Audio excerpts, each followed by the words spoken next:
Papa, maman, mbote na bino, sango malamu yango yo moni na mesa, ba visa kili wenze ba visa nde agence Smart Consulting, bosa na biso confiance na $500 ya pamba, ozo matavion, ozo kende Turquie, te meza te bino bozo mona, ba visa yango yo itandami, kutu mususu ezo ya deja ba visa yango yo, awa tozande na lizi baya ba visa, boya ebeli bosa na biso confiance, na $500 ya pas na Smart Consulting aucun autre Turquie. Bon, maintenant on va doute, pas douter. Na agence Smart Consulting, ils ont assurance, ils ont rapidité. Zola camarade, cousin, cousine, ils ont blague des autres côté, la réalité. On a pris un check doute le roi yo, le check paiement on l'a rangé, on s'est retrouvé dans 2 semaines, on dit bah papier check vraiment agence Smart Cosmétique. Thomas, Talandenge, ba visa ici Koye Belé, à une agence de voyage Smart Consulting. Na $500 ya pamba. Ok, na yombo kapapaya. Peuple congolais, mbote na bino, tous les cas qui déjà mal à liboso, pour la deuxième fois tous les cas les sous ba visa ya moyo, ya tout visa ya Canada, la fois passée tout le monde qui pour la Turquie. Les lots yango visa ya Canada, $500 ya pamba. Ozo voyager, ozo ke le Canada, tourna yo pe ezali. Les Canadiens Smart Consulting, tous en a au Rompo Willery, $500 ya pamba au voyager. Ok na yo Canada, ok kotanga to ok tourisme. Tozo zela yo boya ebele na $500 ya pamba. Bokei na bino na Canada, merci. Biso, tokolembate kolobati. Agence de voyage à l'Okuta bako pakatambangu Smart Consulting bazabana Smart Consulting. Merci, j'ai dit Malamounion na ba congolais nyonso et pris d'épée ba congolais de père et de mère ba congolais d'un seul côté. Mais bandeko nyonso baza République démocratique du Congo comme seconde patrie pour na bango topesi binombote. République démocratique du Congo héritage ya famille Matata te, ya famille Kabila te, ya famille Tshisekedi te, ya famille Fayulu te, ya famille Katumbi te, ya famille Bemba te. République démocratique du Congo mboka ya ba congolais nyonso oyo kutuna no bakanisa te okota na kati ya parti politique oyo lokola bandeko ya Congo central bavandi bamoni ke président Assemblée provinciale ya Congo central so expliquer bango ndenge ni na campagne bazwaka mwa makasu moi nsamba malungila ndenge ni bazwaka yango baboya kasaki asima bo comprendre bino moko président Assemblée provinciale ya Congo central azoyebisa na mokili mobimba ndenge na campagne bazwaka mwa makasu ndenge ni bazwaka mwa lungwila ndenge ni bazwaka mwa nsamba baboya kasaki ya sima. Nzambe kolo eloko nini tosala ya mabe, nzambe kolo eloko nini bakongole basala ya mabe omona muto ya na miso bato nyonso bwandima andima corruption pas pointer du doigt muto ya lobaki ke corruption ezali na yo na ye bwaka na saki moko ja konvomba na yo na ye muto malamu na maloba na zate ya lobaki corruption laki yo eko confirmer ngo po makaso zwaki nsambo zwaki lungwile zwaki eloko bwaki ndi saki asima. Donc différence za wapi nzambe mabeni ni tosala mabeni ni tosala tikaite oyo kosalema na Congo central na gouverneur Asigagi Mbadu eza eloko alokumu poso tokena ndenge akala mais mabende ko banga ezali ke Gimbadu muto asika certes mazo kota na kati ya boyabeuse moko na batu ya kala esa ko bima vainqueur to yende bakolonga nzambe kaka pesa makasi nini tokolobela na émission na biso amukola lelo Matata Ponyo alaki mokolo ya lobi epa ya Martin Fayulu na sima ya lisolo na bango liboso ya ba media Tata Ponyo lobi basali tour d'horizon actualité ba beti pe lisolo ya blog patriotique mais bakanisi na noté ko sala fusion ko sala libota moko to muto moko atikela moninga bakanisi yango te mais au moins baza batu selo Matata Ponyo ba yebana mwa kala bokola na interview yango selete bakutana na poete politique peso senga bongo bango yo so départ et batalisi ete na banjeu za koya babo sanganya ba parler ba bota politique za nango le sumuté za pe epekisa mi pete pona batu mususu bakanisi ete Matata Ponyo plutôt Martin Fayulu akomi lokola lilala oyo etelaki makasi lale etelaki makasi akomi kokende na kopola etekamaka na prix assez azodi pour na ngate pour na ba congolais musu bakanisi ete Martin Fayulu aza kwa lilela oyo depuis 2018 atelaki makasi mais kotela yango ekomi kokende kopola po après kotela makasi lelo so akana kopola akomi ko mon lilela oyo bandi kotela esa déjà moi tâche moko boye koma koteka makana prix moko ya mwasi babi Martin Fayulu akanga mana Kabila mabe akanga mana Matata mabe bazo banga mikolo akanga mana Katumbi ngambo wana yena Adolphe Muzito bazaka na mbetu moko mbapesani mukongo atali koto kosoleza mwa mke passe bazaka kotutanga te nalinga ka ngalinga ka te Martin Fayulu na Adolphe Muzito basana position wana. Est-ce que Matata Ponyo aye ko se blanchir te par Martin Fayulu to yebite nini oyo Martin Fayulu azo luke pa Matata Ponyo parce que balobi Martin Fayulu azali ameli pema mosolo ko mwa passe yango fois se greffer na bande ko wana za na Kabila za na Matata poza moi souffle wana bat musunga na lobelo ko mokote nazo mela ka réfléchir to mela moi mke ko lobela yango na émission na biso ya mokola lelo likama cour constitutionnel débat izo ko bakaka jusqu'au point où le professeur Théodore Lubanda a lobby ndeng bo sengeli paternité à Délice Sanga zomona ngo un peu moins mabe atpesi ba raison na malobi un débat contradictoire entre batwana mi balé et comme ba biso na pole autour ya fonctionnement ya cour constitutionnelle le lengel tirage sort ngake sala maso ke sala ke marki malam do sala ke malam te na ngambo ne Délice Sanga pe andimi ali basala ngo ande ya 48 heures mais basala yango na plateau ya RTNC Top Congo pe azwa relais wana Délice Sanga andimi débat contradictoire na pesa Délice Sanga makasi po Délice Sanga zu azala penza ba politique oyo soki abandi likambo akendaka nango tina suka abaluka na sima eza Délice Sanga eza Noël Tiani soki babandi likambo ya bango baza convaincu na position na bango balembaka te bazaka prêt à affronter bato nyonso mais le reste ba politicien babaluka ntango loi minako esakata débat sakata kendaka minako akendaka te esika moko bayisaka minako akende ko sensibiliser na ba université pe na ba école bango mbaela sakata esika bakenda ko sensibiliser na ba université pe na ba école eyebana te conséquence nango likambo ngo elala pongia ba bébé et pourtant ngai na kusima koyoka ngo na mona exactement un point fort oh peut-être bonga ko recadrer makambu po te ko tia ngome basala yango te to pesa makasi na Délice Sanga o soka zui mokano akendaka na likambu neti na soka mais to sambela na debango mutu akima te koza te o ngana yaki te na yoka ki mwanzo to passe na débat contradictoire wana concert Théodore Lubanga na Matata na plutôt na Délice Sanga mutu akima te to ko me rappeler moi mke ko beta lisolo na yango na émission na biso ya mokola lelo eloko ne ko tinda mutu alongwa na majorité akoma na société civile bongo asuka na opposition ngoza te pa Fayulu te mais na ngambo ya Kabila est-ce que majorité ça ko pesa mingi te sur le passage à société civile wana ngaki koloba nini passage à société civile wana ngaki koloba nini est-ce que fallait na ko yemisa ba mama mo ba ngomba tenga na bazanto mais ça benga ba ngomba mama bipupula to komisa ba mama nyiso ba mama bipupula au côté sinon ne pas la bango ba lingi ya loke na opposition est-ce que aucun opposition pose ba voix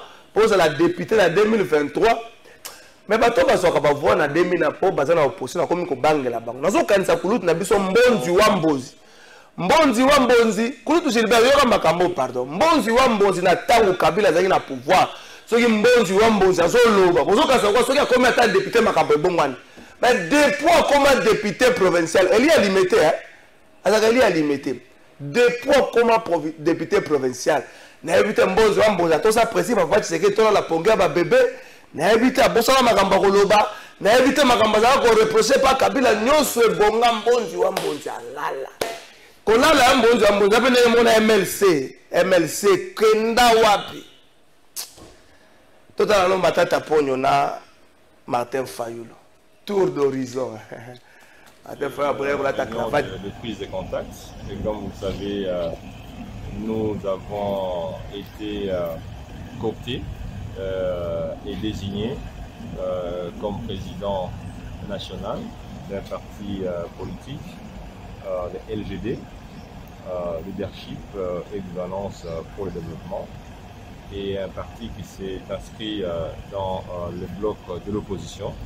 Et il était donc important que nous puissions rendre visite à tous les grands animateurs du bloc de l'opposition. Et comme vous le savez, Martin Fayoulou était un des responsables de l'opposition.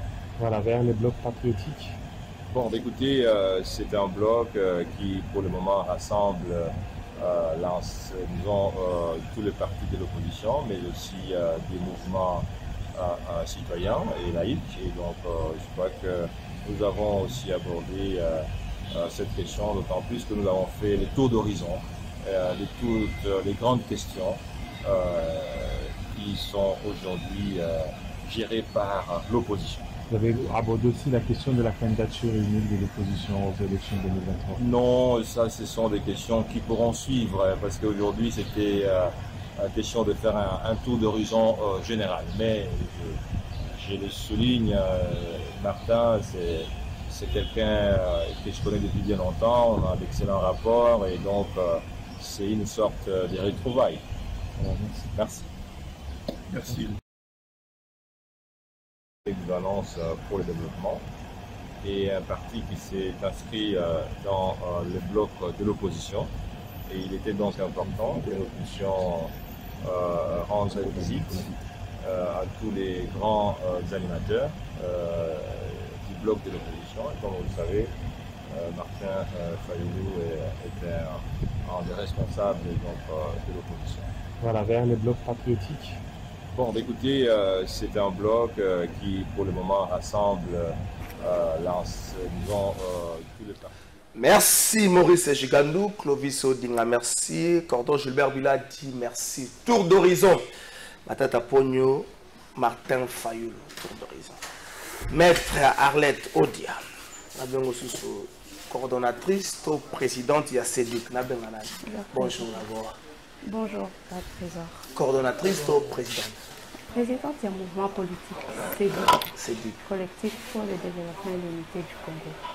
Mouvement politique. Comme ça, on parti de... Ce n'est pas encore le moment parce que je vais créer un parti pour le NDT. Je vais créer un parti na kati ya mboka bazo créer un parti mingi pour le NDT. Mais biso totali plus objectif. C'est le fait qu'il y a créé parti. Donc, l'objectif est de s'assigner en tant que mouvement politique. Étant donné que tu as atteindre il n'y a pas de raison pour créer des partis politiques. Les partis politiques, il y en a plusieurs. On a vu un mouvement politique, tu s'affilier déjà dans un parti politique, c'est le plus important. Ma tête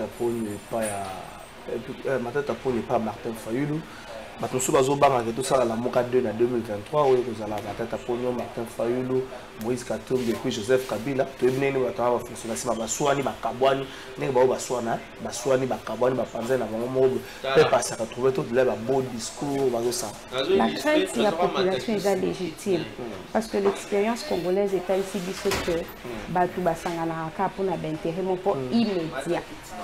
Baza osangana kaka pona d'intérêt moko oya siko ce qui lobby nango intérêt na bango personnel et monanité bazo pantana bazo kabwana. Ça c'est triste et c'est regrettable.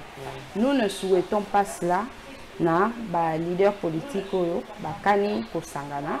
Je pense qu'il est très important de lo oyo que ba leader politique o baza na kati ya pouvoir te ba sangana parce qu'il est plus urgent que l'on travaille pour que le régime y a président Tshisekedi et Kouya.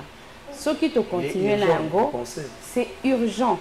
Et comme il a une nécessité moro capital, au Rebisanga secteur ni au Lelo, Félix Tshisekedi a bongisi na Katiamboka.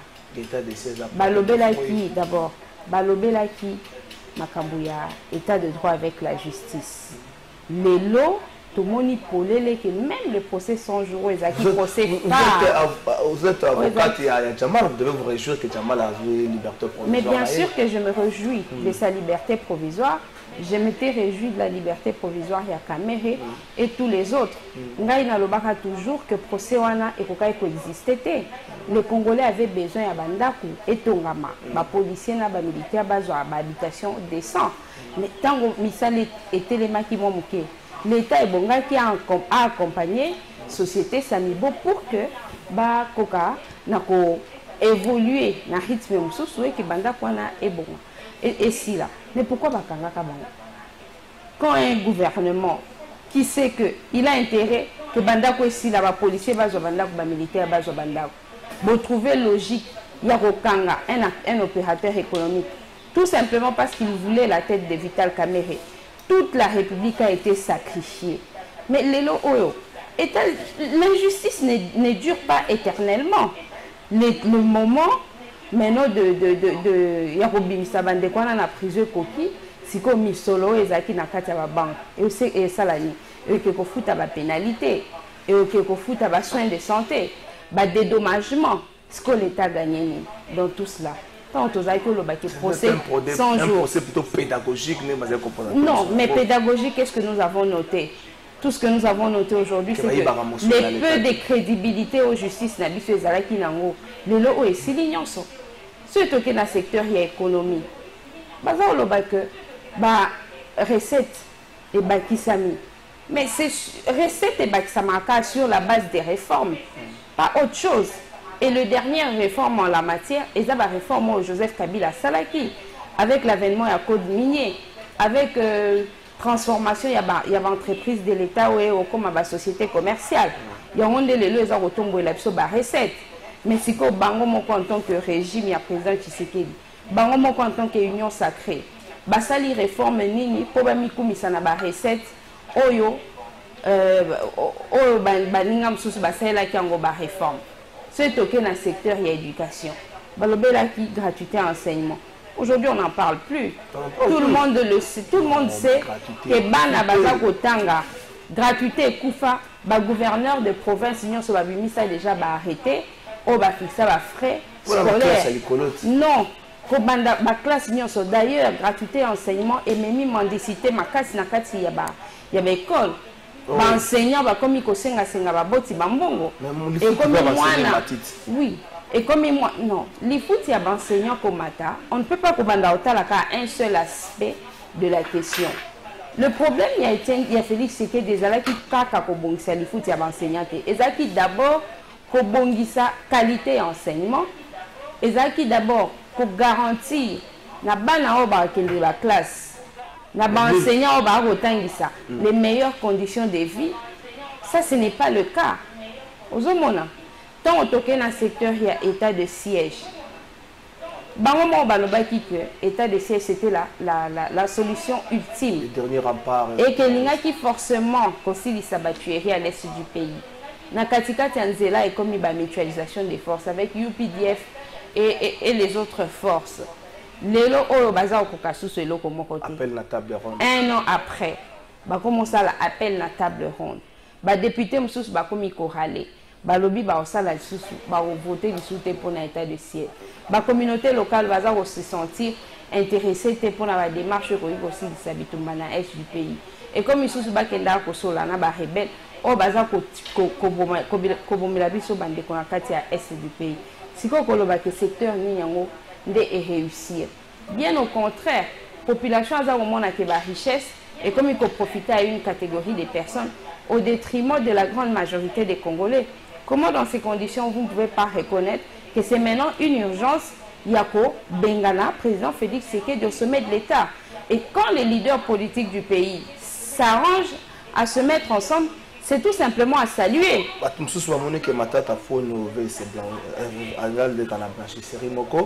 trouvé Martin Fayulu, surtout avec le rat Martin Fayulu en opposition.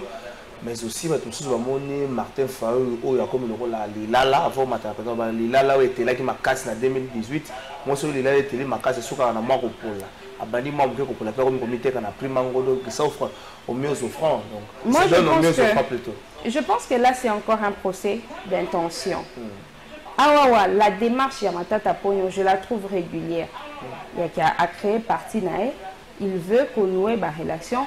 Na ba leader Moussousso ba na kati opposition. Il a annoncé qu'il le fera avec d'autres. Abandine na Martin Fayulu.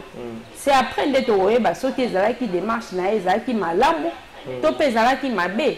Lelo, nous voulons tous nous focaliser, attention à biso sur Makambouya. Il y a Boukangalonzo et autres. Mais qu'est-ce que le gouvernement a déjà fait en dehors de Oluka Kokangisa Matata Pogno pour que Kolia ya ba Congolais bon là. Talande Masangwe Matina Kasai.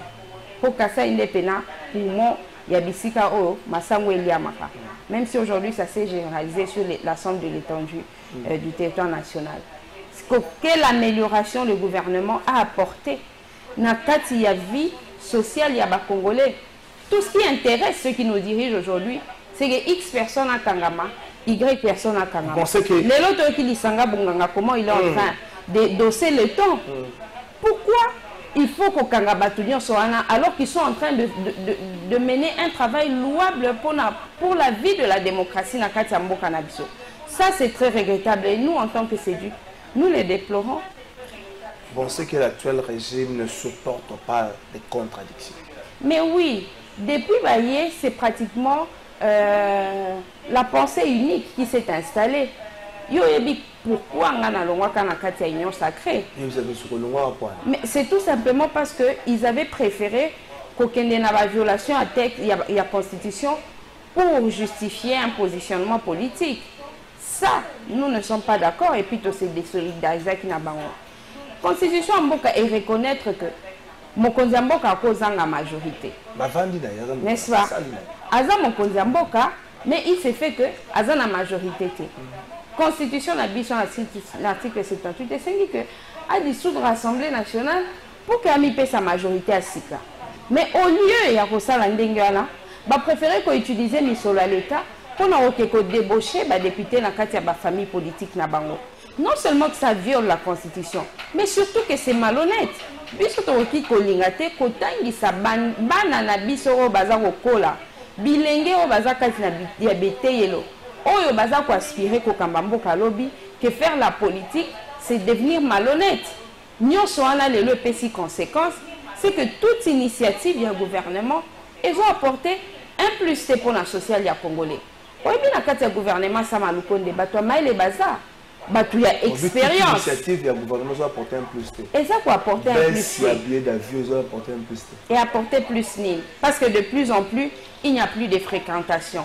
On va voyager parce que mon avion et ça et c'est y a la fréquentation à l'avion.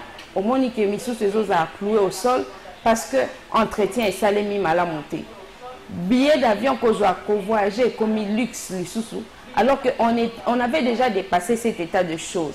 Nous avons que le gouvernement Sama, bato maïle baza, bato aboanya baza, bato expérience baza, bato pe bana souci à population bazali. Mais pourquoi action na bango ils ont apporté rendement significatif dans la vie à population? C'est parce que le fondement est une violation de la Constitution. Baza bato baza la majorité populaire. Baza la majorité parlementaire qui va fabriquer en haut. Comment voulez-vous que dans ces conditions, Bakoka pour travailler dans Ndenge Sengeli? Mais ce qui inquiète le plus, c'est que cette situation ne les interpelle pas. Baza on lingato que des violations des lois, des violations des textes, en violation des textes. Alors, la priorité pour tout acteur politique responsable, Baza on lingako travailler pour l'intérêt de la population, et ça que tout ça s'habille sur ma case pour tenir en échec la candidature, il y a Union Sacrée, topé candidature, il y a continuité en 2023. On a un discours et opposition, il y a la société civile. Vous me dites il y a opposante, tout dans la société civile. Mais depuis samedi 7 mai, le CEDUC a fait sa déclaration. Il a dissous le mouvement associatif qu'il était. Il est devenu un mouvement politique. Toza mouvement politique de l'opposition peut s'affilier à Katia PPRD. Donc vous avez en face de vous un acteur d'opposition politique en RDC. Je suis président d'un mouvement politique affilié au PPRD. Devenir membre du PPRD, ça va se définir avec le temps. Ça vous fait quoi ici? Mais c'est faux de dire que le PPRD est en train de se vider. C'est depuis quel jour au Tanguy, par exemple, dans les réseaux sociaux, lettre et à démission, il y a cadre et à PPRD. Bien au contraire, Parce que quand tu as le chef de l'État, parce que tu as un notable à Grand Équateur, tu as perdu le chef de l'État. On dit combien comme déjà Kozonga. La preuve, c'est que aux Kabango sous la déclaration dans la média pour continuer à s'afficher union sacrée. Est-ce que vous Kabango lissus? Bazango lobate parce que bazongi kaka ndenge bakendelaki. Nandenge ya kuku bakendaki, nandenge ya kuku bazongi. Et naturellement le PPRD ne peut pas koboya sous bango. Vous pensez pas que ce comportement allait à condamner? Batumoro oyo pour la bango du ça de cerveau anesika. Pour les cerveaux ça que les anesika. S'ils pensent que miel les à côté pour na bakei, celui miel en côté moi zélo, il faut toujours à côté na ça on la lipa pamba moi chaque matin on avait un petit déjeuner. Mais c'est ça, ce qui est à condamner, c'est que Batouba l'onwa d'un camp politique vers un autre pour na Rolanda miel. Mais ce qui, Baza l'onwa un camp politique vers un autre pour na Rolanda intérêt, il y a un bon capé intérêt à la population, ça c'est à saluer. Tant on bande ko balongwa qui FCC, balongwe la mouka pour na Rolanda union sacrée. C'est clair que Balanda qui miel. Parce que tout le monde, après avoir adhéré à l'Union sacrée, ça la déclaration, biso ba révolutionnaire, biso tu en as besoin de tout kabazoa ba palissade. Tu en as besoin, il y a bambongo pour na ba rentrer vacances parlementaires. Bazoa yango, bazoa bambongo ba carburant. Mais les lots, en dépit de tous les présents qu'ils ont pu obtenir, il faut comprendre qu'ils s'étaient trompés sur la personne du président Tshisekedi. Va comprendre qu'il s'était trompé sur sa vision, une vision qui n'existe pas. La vision de la personne, c'est là et à saluer. Le retour, il y a battu il y a union sacrée pour na Rolanda miel. Kozonga na bango na kati ya opposition, c'est à saluer. Mais dans les jours à venir, tokozwaka ba disposition pour que transhumance politique est à la condamner. Zela maître Zela.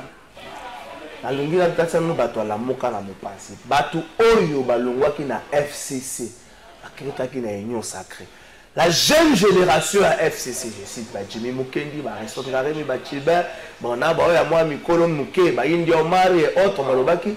La plupart des bateaux baki, c'est bateaux bazaki porteurs d'idéologie kabiliste. C'est bateau il y a tout un parcours na biso. Mais on te tire ça bateau zo porteur d'idéologie wana. Idéologie à Kabila partant à musée. Donc ça débat sur l'idéologie à Kabila. Mais quand vous battez, vous avez besoin de bazonga. Bangoli motema, dans l'église, on a bangoli motema, on a un affermissement. Oebi, il a toujours été dit qu'il n'est jamais trop tard pour bien faire. Ça c'est des 1. Des 2, bateau on a bazala na mandat à PPRD. Mandat électif. Mais va changer la cour constitutionnelle. Va changer en côté. Parce que dans un fondement il y a loi té. Donc, ceux qui bazongi, avec le mandat, il y a parti, et si quand on va voter là, qui bango, ce ne sont pas des personnes à rejeter parce que le parti avait investi sur eux. Babunga kinzela, ndenge bana pena katianda ku babungaka. Un enfant prodigue, c'est un enfant prodigue. La Bible ba yambaye pourquoi na katia PPRD babo ya ko yambaye. Ce qui est plus important les lots pour la population, c'est la bao baza kolanda biso. Et ça que mutu nyonso oyo aza na vision ya développement. Mutu nyonso oyo aza ko croire qu'un autre Congo est possible. On peut constater que nzela ekoya na nzela ya eu des pertes au sommet de l'État. Asala nini? Azonga na kati ya parti na de départ, azonga na kati ya idéologie politique na de départ pour qu'ensemble to constituer une puissance qui va écrouler l'empire Union sacrée en 2023. Na 18h Kabila yo poussana ki pembeni na ete. Mona musiko mona ya mona ba moindre détail. Ba la balle biso bato va na grader ils ont mona malamu ko ba jouer. Soko alo ko ni ko pousser yo na makam nyoso bato ba lobela ka Kabila. Na makam nyoso bato ba lobela ka gestion na ba chaka ba chebe na kati ba rosi mukendi ba Thérèse Kapanga ba tiaka tala makambo ebele. Ba masaka mbudu ya Congo kamwena sabu ba tiaka tala makambo ebele. Et nous connaissons les maillots que nous poussons. Il y a des mois nous poussons na yesi comme. Ozo banga tata. Ata moi pendant ma bateau na mona kana na bango na nzela soki moi marche na ko ki maillot. Ozo banga te. bakoki manga été parce que bandimanga comme visionnaire, bandimanga comme leader. Leader a joué inspiration, a expliqué en na ba troupe nae, peut ba comprendre en peut ba accompagner. C'est ça le rôle d'un leader et surtout d'un leader politique. Ngai n'a s'est lancé en politique en 2018. Contrairement à ce que Batebele en 2018, on a ça la politique. C'est le sérieux que j'ai mis dans mon engagement politique. Ndé sali ke lelo, mingi batalara, ba mon année tina na 10 ans ou 15 ans na katia vie politique. C'est seulement c'est justement quelques mois seulement, je suis sûr. Et cause à là-bas, octobre ou novembre, ndengai na ye kokota na kati ya politique.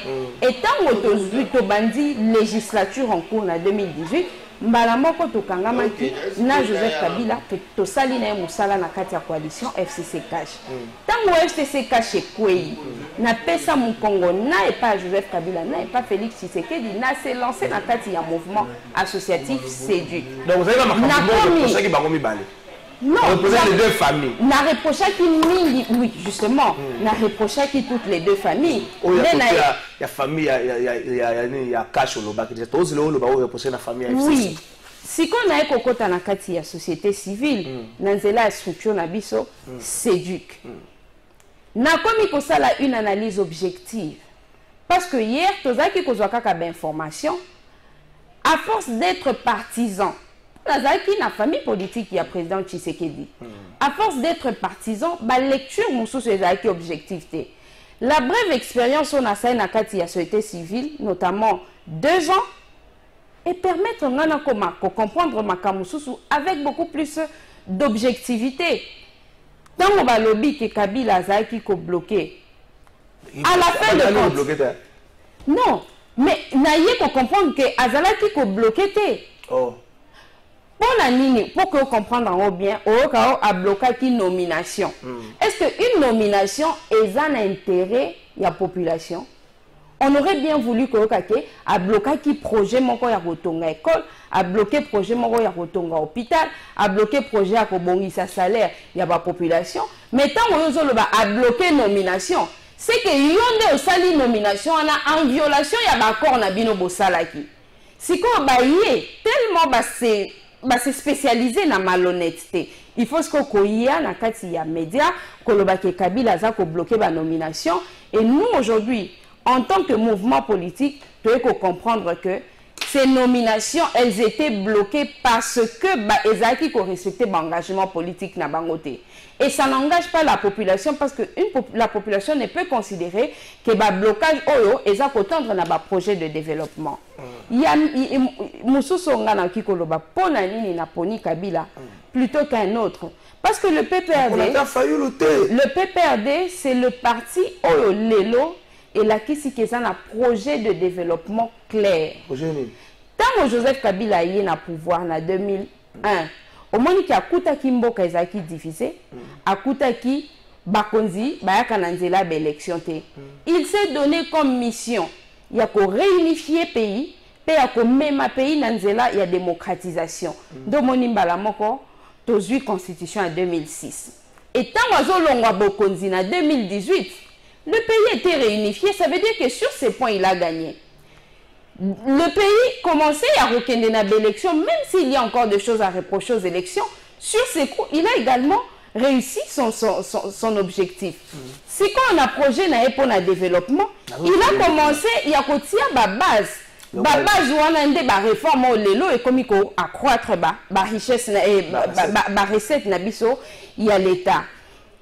Si il fallait ou on a ceux qui dauphin na les kaki, certainement. Tout le monde déjà tout côté na ba vrai projet à développement. Petolanda ba mokaneti ba Sénégal, ba Afrique du Sud, ba Côte d'Ivoire, ba pays africains. Oh déjà bimisi mutu na kati ya secteur ya développement. Mais tant alternance c'est nous avions tous pensé que le président Tshisekedi Azala qui n'a projet à développement et qu'il devrait commencer la base. Azana yango ata mukete parce que sinon il l'aurait déjà développé, il l'aurait déjà déballé. Nous sommes à pratiquement 4 ans de la gouvernance de Félix Tshisekedi. Quels sont même les projets où ils sont en cours? Les projets de développement où ils sont en cours. Même le lancement, il y a port à nos profondes bananes. Depuis que nous avons le lancement, on n'a même pas appris que déjà les travaux sont bandits. Voilà. Mais n'apport à banana, on n'a même pas appris que le projet de G Bandi. Makamba chute katele depuis Téléma. Tout est à l'arrêt. Aucune initiative pour la rebondissa via les Congolais. Bien au contraire, ce sont des plaintes. C'est que à côté de Makambo Belé, Covid-19, la guerre à Russie, on peut s'en engoter. Oui, que la guerre à Russie, et comme Matsabiloko, na bamboka mususu, mais la Katamboka na biso biloko bandi au mat avant guerre à Russie. Parce qu'aucune réforme n'a été menée pour maîtriser par exemple le cadre macroéconomique. Aucune réforme. Aujourd'hui, la classe politique est en train de se rendre compte que, surtout par Balongwa qui n'a pas FCC pour la Hollande, président Tshisekedi, que Bakenda qui kakande pour na ko Sungaye a s'ériger en roi. Au moni, les lots ba commis ko comprendre. Oh peut-être Bamisusu, Biso, tu comprenais qu'il y a bien avant.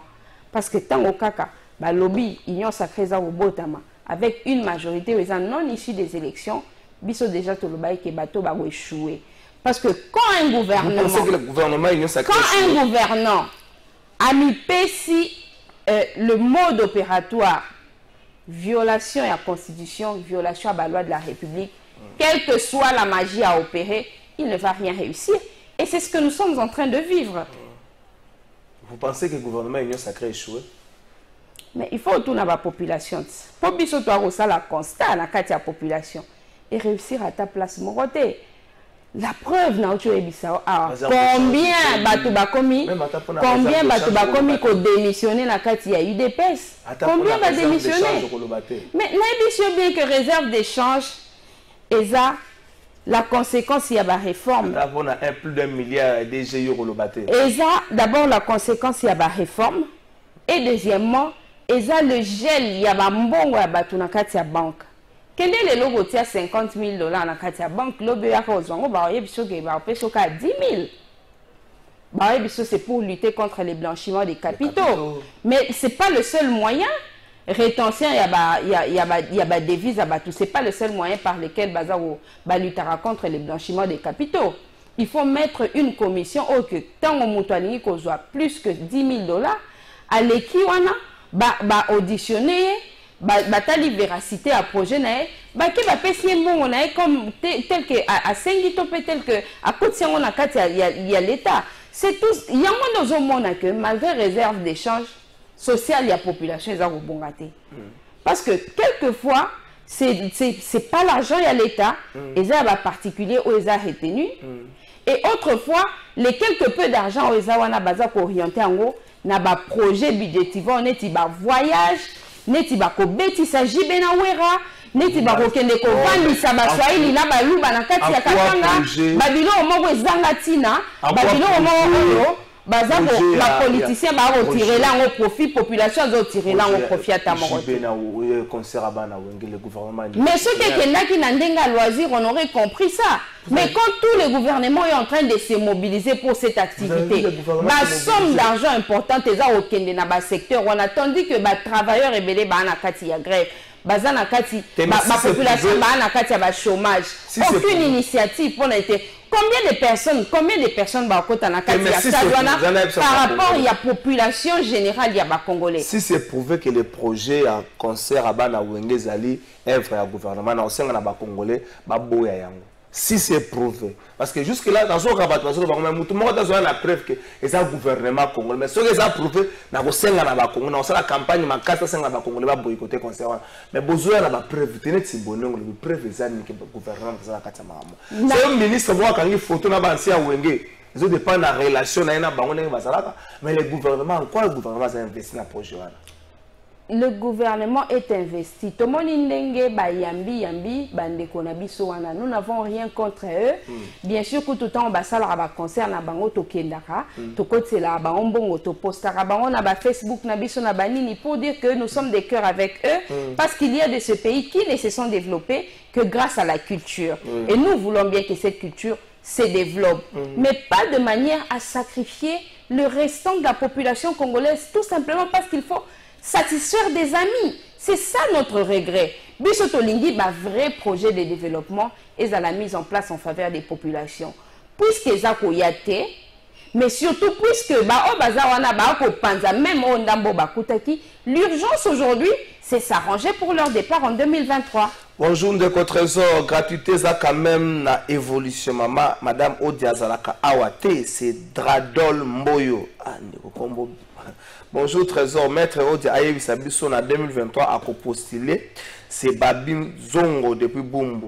Bonjour, Trésor. L'invité n'a pas dit qu'il y a gratuité pour Tony Mwaba Abundi Mingi pour gratuité et Simba Lelo. Il Bakonga Azongi Saki Azongi Sambongo. Bonjour, Trésor. Tuna Maître Odia Nenge Ndeko Kaluba Atiki poste na procès pour la matata pour Kozonga Lisusu. Bonjour, Trésor. Pourquoi batu ya IDPS ba komisi ba ninga ba esclave awa na Kasa Oriental misala nyonso pona biso batu ya bandundu e komi pasi o tosala na lingi vraiment te makambo oyo na lingi vraiment te ndeko moi boto si soko zo komela batu babite ke soko vai na ndaku ozana na monopole ozala impoli sali ndeko Trésor awa ezande ko na biso ya mwasi to yebi objectif na ye azoluka positionnement pour na ba élection oyo azwa et bongo to yebi na biso local a. Bonjour monsieur Trésor, il faudra rappeler la dame que le président Félix a rencontré beaucoup de problèmes il y a Covid dans l'Obiango. Merci Ndeko Junior. Bonjour Trésor. Maître Odia avait quitté l'Union sacrée parce qu'elle pensait qu'elle sera nommée ministre maintenant. Au lieu de parler de son parti, elle est devenue chantre de Kabila. Or, bonjour, c'est l'un de vos téléspectateurs de l'émission de Liberté Fondé la Bissoir. Bonjour, de votre trésor. De manière objective, Arlette pourrait justifier l'arrestation de certains journalistes et la découverte de fausses communes pendant la période de Kabila. Adril Mafouila.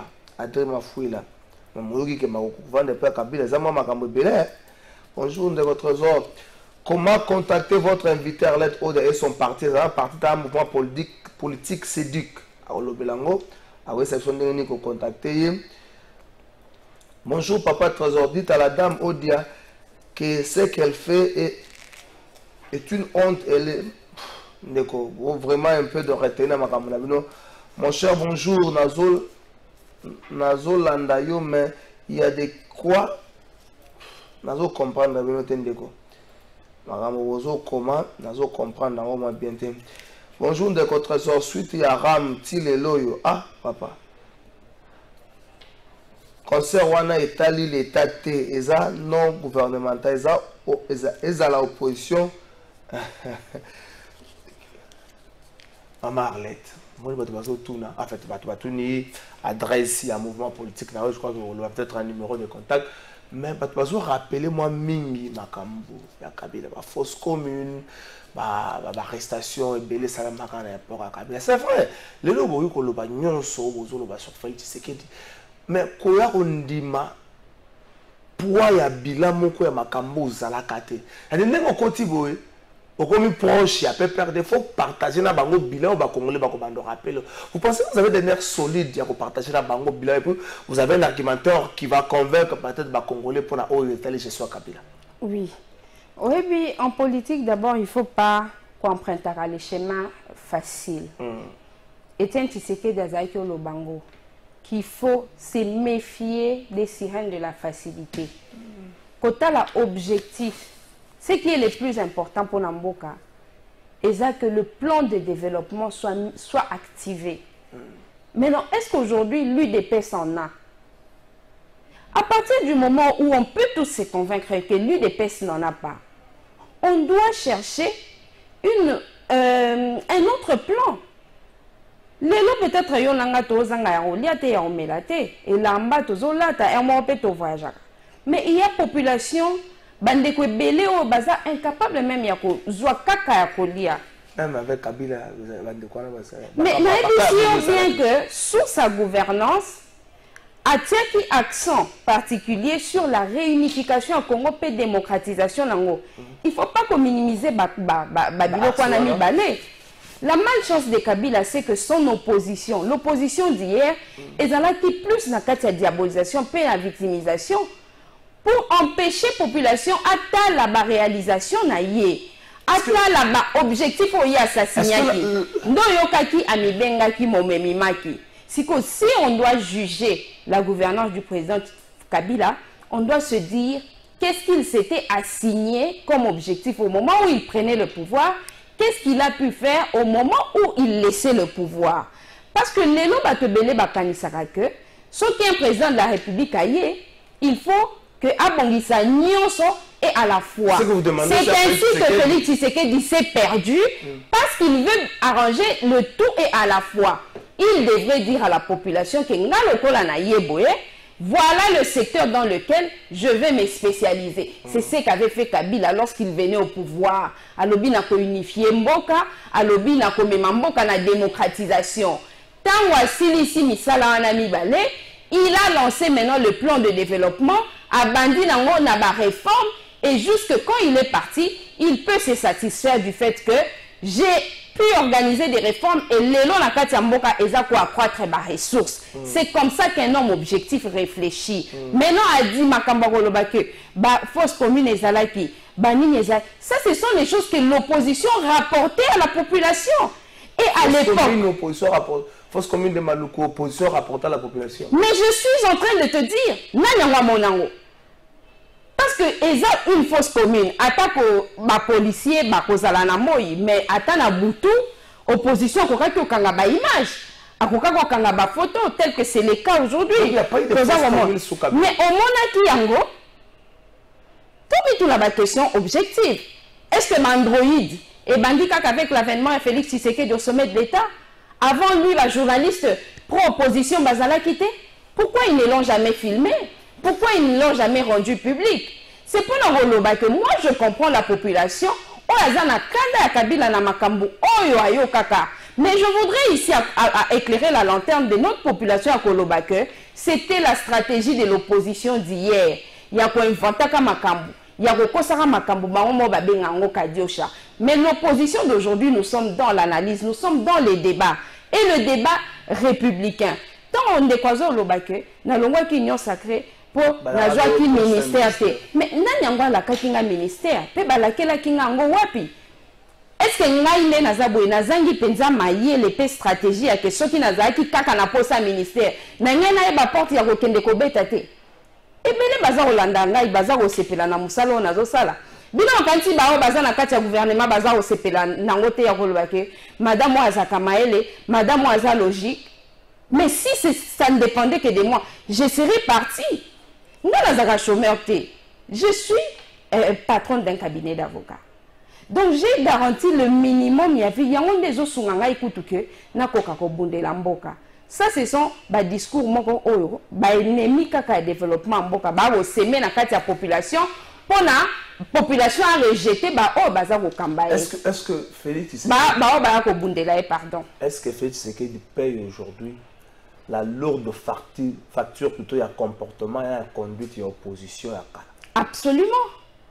Opposition à Kala, au lieu que Bavandaraba planifier comment diriger Mboka une fois commis au pouvoir, Baniko Saki na, Kabila za Rwandais, Kabila mwasi nete, papa na yaza papa na ete, bana na baza bana na ete, aza mobomi aza moyibi, lelo kutu, bango lisusu bakomi koyiba koleka. Na ba oyo bandeko bayibaki na époque Kabila. Ba oyo bisabiso makambo ya Kinshasa 0 trou. Misolo ya l'été bimi na libenga l'état et sali musala ta mon côté. Ba ke go somba ba mbisi na Namibi, totikala komona yango te. Makambo kilikili mbongo eza ko mabe ko bima. Okoka ba bi okutu pona misala mokonzi mboka bimisi déjà mbongo 3 fois. Voilà comment on dirige un pays. Comment voulez-vous que le développement est ya? Biso to perdre espoir. Peut-être qu'on continue à sensibiliser la population à perdre espoir. Totalement comme un seul homme. La souveraineté de l'État est dans beaucoup de population. Bon accompagner Bakambina Bino au bazar na kati ya opposition, balobel bino na kati ya société civile pour que tu atteindre l'objectif il y a départ il y a Félix Tshisekedi en 2023 comme ça un autre gouvernement pour biso toi personnellement même ceux qui j'ai choisi les camps il y a Joseph Kabila. Mais mon problème est que Kabila na sommet de l'État. Mon problème est que tout autre leader politique, Oyo, Azana, vision et développement, a les rênes de pouvoir parce que Félix Tshisekedi n'en a pas.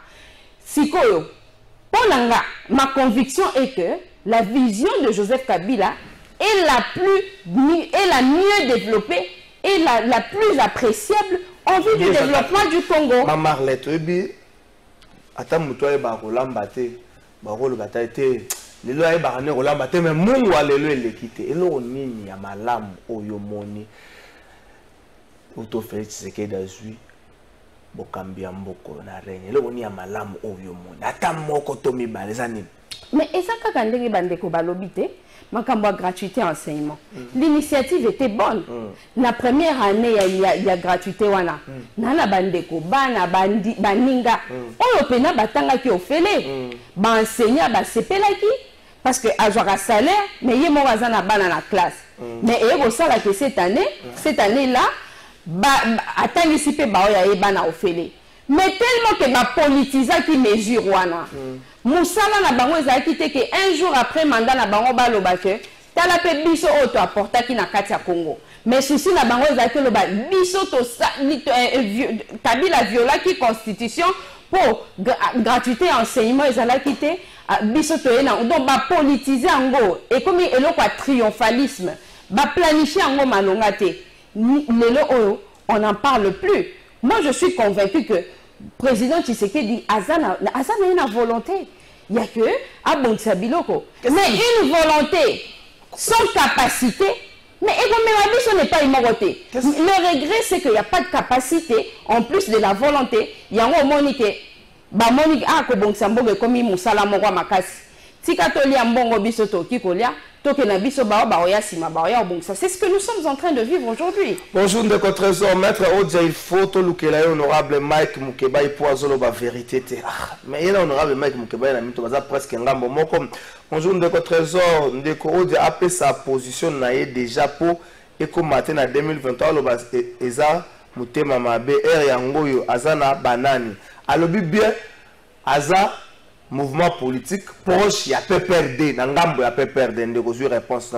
Bonjour Trésor, conseil ya wenge eza nani eza na jusqu'au makamala munde wa kotinda yo moko comprendre eza na ni mbongo ya gouvernement congolais eza na mbongo eza ya Amadou Diaby c'est Josué Kanga na comprendre c'est ça ngalo bageza mbongo ya gouvernement te na éviter ndeko journaliste yebisa maître Odia Kabila atikelaki ba congolais nini oyo Félix azoko kate kosala c'est Dieu donné ndita Kabila atikelaki ba congolais nini Félix azoko kate kosala c'est natanga message ndeko Trésor s'il vous plaît dites à madame Odia qu'elle cesse s'il vous plaît bandeko message moins élégance hein.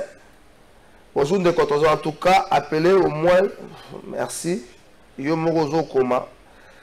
Bonjour ndeko Trésor, donc votre invité a consciente que le régime il y a Joseph Kabila Baïba Kapembongo et Belé malgré le régime ya Tshisekedi. C'est Moïse Balem depuis quelque part.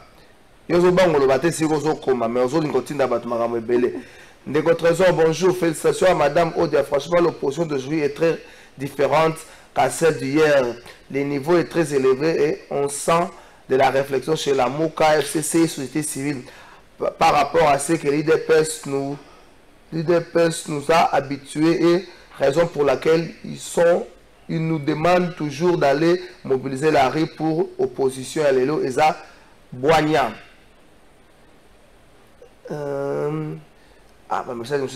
Sincèrement, c'est moi qui a posé cette question par rapport aux arrestations. Bon, ça a débatté binomi balen de commerce.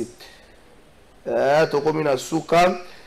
Vraiment, maloba ya mama ils ont 45% ya elengi ya ko rêver développement ya RDC et tikali kaka azwa soutien ya bato ba adhérer na parti na ye orchestre esalami sikoyo amema yango Congolais ndeko Trésor gratuité ezate ba itilelo ba futa bangote bonjour ndeko Trésor bolobelaka pe biso ba personnel civil na ministère de la Défense, nous devons être objectifs vis-à-vis de nous, Congolais. Madame Ode est totalement cohérente dans son raisonnement. Bonjour, journaliste S. Rodrigue Madika. Vraiment, je tiens à encourager votre invité sur le plateau. C'est vraiment rare de voir une femme prendre des risques en disant de telles choses. C'est une femme à féliciter. Bon, bah, c'est une personne qui a aussi ça. Maman Arlette, tu comme une souka. On dit penza mokumba ya kumemana mapeka na yo 18 ans ya Kabila na ba risque nango nyonso na ba kombo ekola kango. On dit penza mokumba wana. Au-delà ya nyonso lo bisi biso awa. Na une minute so il faut batu ba yeba motivation ko ndi mokumba wana. Eza nini? Mokumba wana ya 18 ans ya Kabila memango na lipeka. Yesu kutu mwatu raje Simon de Sirène na yiko salisai. Yesu ko bimi Simon de Sirène mpona bato ya Kabila. Ya liboso na rondima. Nandimi penza mokumba wana. Nandimi yango d'abord parce que je crois en la vision. Il y a Joseph Kabila. Je pense qu'il l'a suffisamment déroulé et que l'élo to komi na étape to beta masola développement. Nandimi yango pe parce que na ebi que il y a de nombreux Congolais qui commencent à le comprendre. Et avec eux, il y a qu'à expliquer qu'une œuvre humaine est perfectible, est imparfaite. Mais total a et salemi, total a pe mingi, o ezokana ko salema. Et pour nous, cela est très important. Ndeko atuni Kabila tikeli biso nini atikeli Tshisekedi nini atiki essentiellement un état organisé. Les gouvernorats de province, les gouverneurs des provinces, l'assemblée provinciale, ils ont toujours travaillé en harmonie. Depuis Félix Tshisekedi aya et comme chien et chat entre assemblée provinciale et gouvernorat, la province a reculé, rien ne s'est fait de bon. Ah gouverneur a sikabaye au kaka ba motion et bandi les sous no qui na Sénat babi ba osala moratoire moko pour dire en dehors un an ba roki pourquoi ça ba gouverneur té ba ojaka ba mesure moko eza ko combattre eza ko contredire constitution au lieu que ça la ba vraie réforme au que ce qui est le Félix Tshisekedi asaté et continuer ko salisa mboka. C'est là notre regret. Le plus grand regret, c'est que Tondimi pour accompagner Mokonzi Félix Tshisekedi alors que Tilelo projet de développement ezako nanate alors que Tilelo souci à population ezako nanate alors que petit Lelo ba population nyonso ba continuer ba commis plus contre que pour accompagner gouvernance nae. Merci maître Arlette Odia, présidente IA SEDUC, mouvement politique proche il y a PPRD bana congrès. Ce qui va bongolir date était le 17 mai. Tia Kabila candidat pour la 2023 toté tokoyeba. Mais na yo ki li solo moko ke ba Katangé ba notable Katangé bazo sangisa Joseph Kabila na Moïse Katumbi na Katanga. Est-ce que politique ya encerclement te oyo Etienne Tshisekedi ya na 2011 ba encercler Kabila. Mais Kabila betaka bango ebutu. Est-ce que tout oyo politique ya encerclement te ba encercler Félix Tshisekedi ko beta bango ebutu te. Ngana soki si wana nazo funda bato. Passe. Moi, je suis en régie.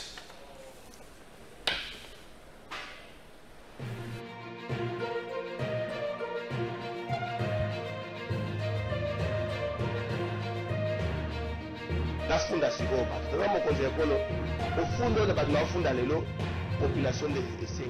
merci, tata mokonzi ekolo mwano ya funda kabatoye. Tata mokonzi ekolo eza soni. Soni makasi komona makambu oyo président de l'Assemblée provinciale ya Congo central à Lobaki. Na munoko na Jean-Claude Vwemba ayeko confirmer makambu et Jean Dio Mindonga la Lobaki que corruption et salemi na élection à gouverneur ya Congo central. Ndenge ni président de l'Assemblée provinciale lobi bile moko boyebi na tango élection ndenge zalaka tozwaka mwa makasu mwa ntsamba mwa lungwila mais ça qui a simande aboyaki. Nani ya comprendre ye? Nani yani tama konza ko to ko mema mboka na niveau o ya corruption te moko lobaki yango na video moko na talo lobi o komi na niveau lo bandenge mobuta lobaki yibata mwa ndambo mais oyo salami na élection à gouverneur à Congo central to lukela ngo sika si ya une procédure à faire pour na ko réparer makambo na Congo central na mokonzi ko le beau réparer pour ça son mais si ya une procédure à sanctionner ba députés provinciaux bo sanctionner bango po boye eza ko yokisa mboka soni au fond dans le ici. Thank you.